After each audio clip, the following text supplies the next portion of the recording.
Welcome, class, to a brief introduction to note-taking. Today, we will go over three things.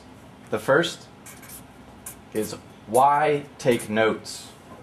The second is how do we take notes.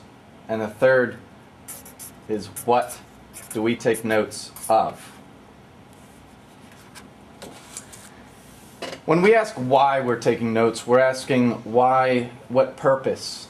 We do nothing, we study nothing without purpose. The purpose in this case is to encourage your thinking and your recall. When we are at school, we are with a community of learners, and there's often a conversation going on that helps us assimilate knowledge. However, sometimes we find ourselves alone, and when we're alone, we cannot have a conversation with anyone. We have merely our own thoughts. These thoughts, however, put into notes, create a conversation with ourselves, what I like to call an introspective mirror. We do this as a learning device so that you engage yourself and therefore assimilate knowledge. Secondary reason why we do this, why you have notes, is to encourage my efficient teaching.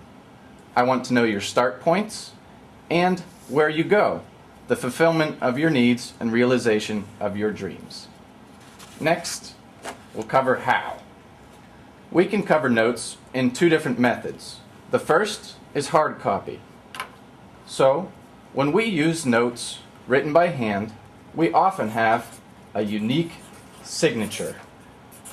Now, of course, I'm being facetious here. This is only my signature, but every time you write, you can include different things that mean something to you.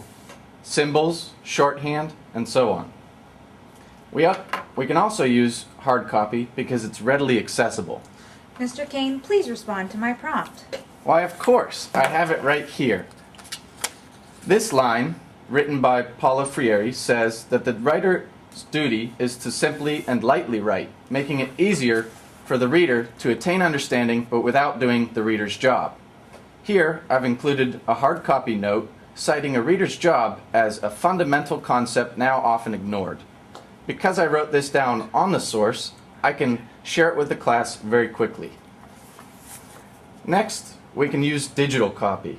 In a digital copy, we have a greater ability to layer our notes. So for instance, if this were a Word document, I could run review comments, and in those comments, I could include a hyperlink to my favorite site that would give us a greater example of what the article is talking about.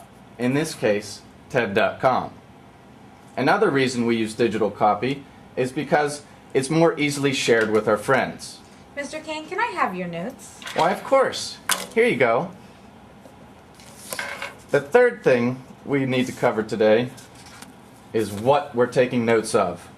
First, our personal reactions. Simply something as a symbol.